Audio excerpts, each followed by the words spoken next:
On a quiet Friday night in Katy, Texas, a Tesla Model 3 left the road, crossed a front lawn at high speed, and tore straight through the wall of a family home. Inside that home was a 76-year-old woman named Martha Avila, who never had a chance to move. Within seconds, her house became a crime scene.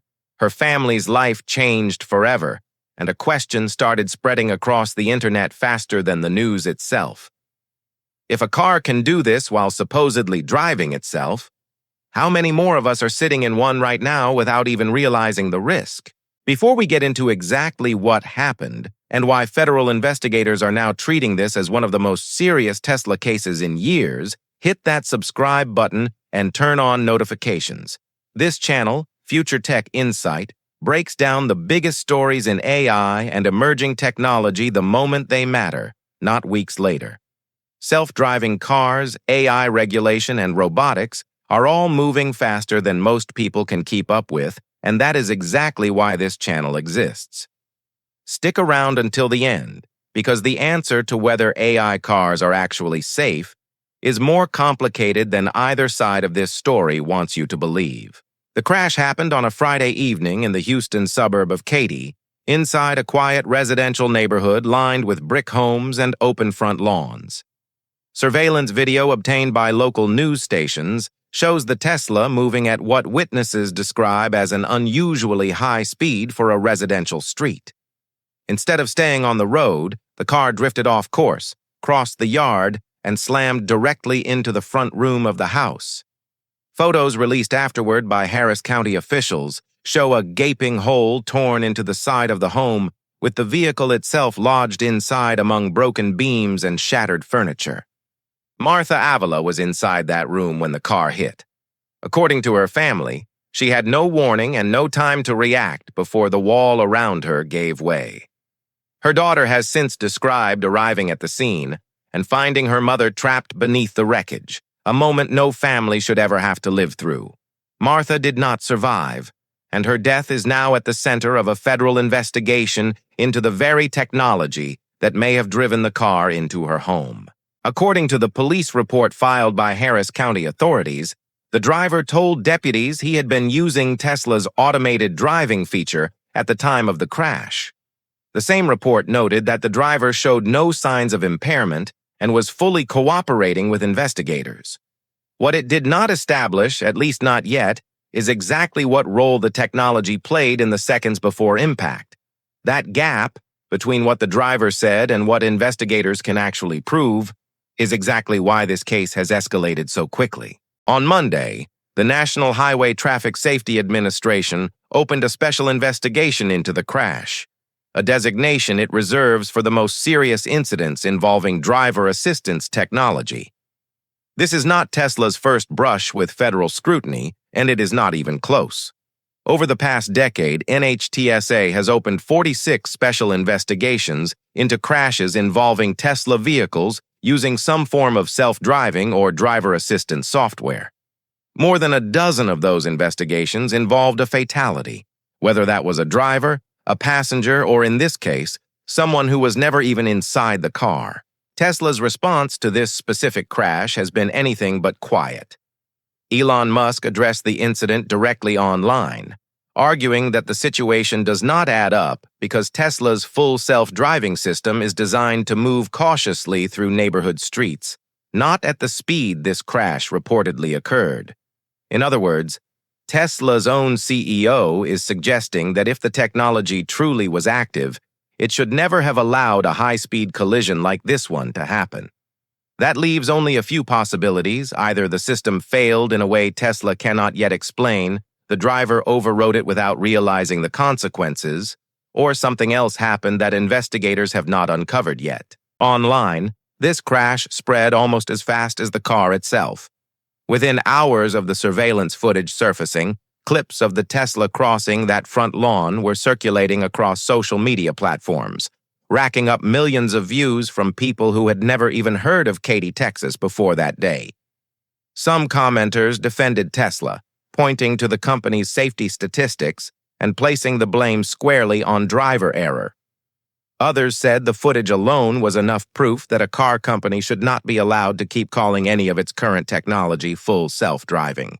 Before we go any further, I want to know what you think is actually happening here. Drop a comment below with one word, glitch if you think the software failed, or human if you think this comes down to driver error. We will be reading through the most interesting answers and may respond to a few of them directly in a future video. For now, let's keep looking at exactly what this investigation could mean for the future of every self-driving car on the road, not just Tesla's. This crash did not happen in isolation.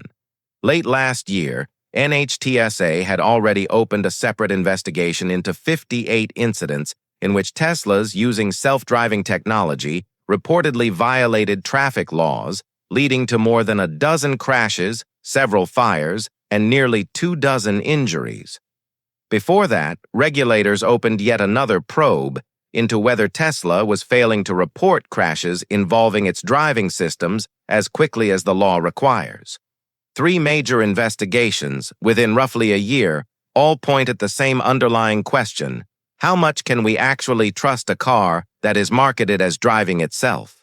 To understand why this case is hitting so hard, it helps to rewind 10 years to the very first death linked to this kind of technology in the United States. In May of 2016, a Tesla driver named Joshua Brown died in Florida when his Model S, with Autopilot engaged, drove underneath a turning tractor-trailer at highway speed without ever braking. NHTSA investigated and ultimately did not order a recall, even noting at the time that crash rates appeared to drop after the technology had rolled out. That single decision arguably set the tone for an entire decade of Tesla being allowed to deploy new versions of this software faster than regulators could fully evaluate them. The pattern that started with Joshua Brown never really stopped. In the years that followed, more drivers died after their autopilot or full self-driving systems failed to recognize parked emergency vehicles, oncoming trucks, or stationary objects directly in their path. By October of 2025, researchers tracking these cases had documented 65 reported fatalities linked to the technology, with NHTSA investigations or expert testimony later confirming its role in 54 of them. That total led to a sweeping recall in December of 2023 covering every Tesla equipped with Autopilot, a recall the company says it resolved with a simple over-the-air software update. Here is the part that should concern anyone who owns one of these cars. As soon as NHTSA closed its investigation into that recall in April of 2024, it immediately opened a brand new inquiry just to check whether the fix had actually worked. In other words, the agency responsible for keeping us safe on the road was not fully convinced that a single software patch could solve a problem this serious. That same lingering doubt is exactly what investigators are now carrying into the Katy Texas case, because if past recalls did not fully fix the underlying issue, there is no guarantee this crash will be the last one. Safety researchers who have spent decades studying this technology keep coming back to the same uncomfortable idea that the real danger may not be the software itself, but how human beings respond to it. Philip Koopman, a Carnegie Mellon professor who has researched self-driving safety for more than 25 years, has explained that once a system simply switches on in a given location, drivers naturally assume it must be safe to use there. That assumption can turn deadly when the system was never actually designed or tested for that specific road, weather condition, or obstacle in the first place. In effect, the very convenience that makes this technology appealing may be the same thing that quietly erodes the level of attention a human driver would normally bring to the wheel. Stephen Cliff, who once ran NHTSA as its administrator, raised an even more unsettling point about who actually carries the risk in situations like this. He has pointed out that ordinary pedestrians, neighbors, and people simply standing inside their own homes never agreed to take part in anyone's experiment.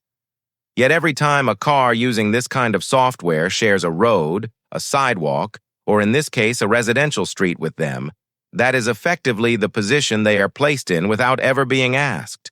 Martha Avila did not choose to test anything that night. She was simply standing inside the home she had every right to feel safe in. Tesla is not the only company facing this kind of scrutiny, but it is by far the most aggressive in pushing self-driving technology into the hands of everyday consumers. Companies like Waymo operate fully autonomous robotaxis in limited, carefully mapped areas, with no human driver expected to take over at any moment. Tesla's approach is fundamentally different, asking millions of regular drivers in unpredictable real-world conditions to supervise software that can behave unpredictably itself. That difference in philosophy, mass deployment versus controlled rollout, is exactly why critics argue Tesla is testing unfinished technology on public roads using ordinary families as the test subjects. On the other side of the Atlantic, regulators have historically reacted with far more caution. European safety authorities have often delayed or restricted driver assistance features that Tesla had already rolled out freely across the United States. As governments in both the US and Europe race to write new rules for artificial intelligence in everything from chatbots to cars, incidents like this one in Katy, Texas become exhibit number 1 in the argument that regulation is lagging dangerously behind deployment. Whether lawmakers tighten the rules quickly or wait for more incidents like this one will likely determine how many more families end up living through a night like the Avila family did. So what actually happens next? If NHTSA's investigators determine that the driving system played a direct role in this crash, the agency has several tools available, ranging from a mandatory recall to new restrictions on where and how the technology can legally operate. If instead they conclude this came down entirely to human error, Tesla will likely use that finding to push back against critics and continue expanding its robotaxi rollout without interruption.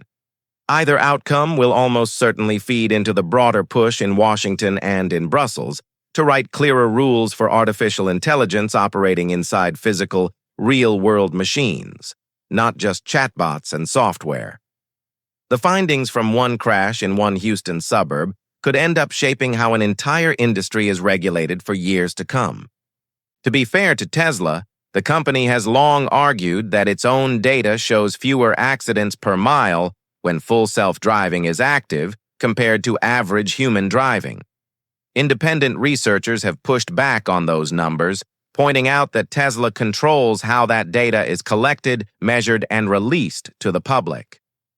Without fully independent oversight, it becomes difficult for outside experts, or for someone simply deciding whether to trust the car in their own driveway, to know which numbers actually reflect reality. That uncertainty, more than any single crash, may be the biggest problem facing the entire self-driving industry right now. The legal fallout from crashes like this one tends to follow a familiar and painful pattern. Families often end up suing Tesla directly, arguing that the technology contains defects or failed to react properly to the conditions in front of it. Tesla's lawyers typically respond by pointing to the driver, highlighting any citation for inattention, speeding, or distraction, and reminding courts that the company's own materials require constant human supervision at all times. Some of these cases settle quietly out of public view, some go all the way to trial, and almost none of them produce a clear, universally accepted answer about exactly where software responsibility ends and human responsibility begins. Here is where things get even more legally and ethically complicated. Despite its name, Tesla's full self-driving system is not actually autonomous, and Tesla has always said so in the fine print. The company requires drivers to stay fully attentive at all times, ready to intervene immediately if the system makes a mistake. So when a crash like this happens, responsibility gets split between software that was supposedly driving, a human who was supposedly supervising it, and a company that profits from selling the promise of a car that drives itself while legally insisting you never stop driving it yourself. The timing makes this story even more significant. Musk has spent the past year shifting Tesla's entire identity away from simply selling cars and toward selling autonomy itself, rolling out robotaxi services in multiple American cities and inviting everyday owners to put their own vehicles into that fleet. Wall Street has rewarded that bet, with Tesla's stock climbing even as questions about the safety of the underlying technology keep piling up. A fatal crash into a private home involving the exact technology Tesla is racing to scale into a nationwide robotaxi network is the kind of story that can shift public opinion overnight. So, back to the real question, are AI cars actually safe? The honest answer is that nobody outside of Tesla and federal investigators knows for certain what happened in those final seconds before the crash. And even Tesla's own explanation does not fully match the evidence on the ground. What we do know is that this is not an isolated glitch. It is part of a much longer pattern stretching back 10 years, full of investigations, recalls, and unresolved questions about how much control these systems really have. Until regulators finish this investigation and others like it, every person riding in a car with this technology active and every neighbor standing near one is in a very real sense part of an experiment that is still being figured out in real time. If this story changed the way you think about self-driving technology, you are not alone. And that is exactly why this conversation matters. Make sure you are subscribed to Future Tech Insight so you do not miss the next update on this investigation, along with everything else happening across AI, robotics, and the technology shaping our future. Drop your honest opinion in the comments, hit like if this video gave you something to think about, and share it with someone who still believes self-driving cars are completely safe. We will be back soon with the next story, so until then, stay informed and stay ahead.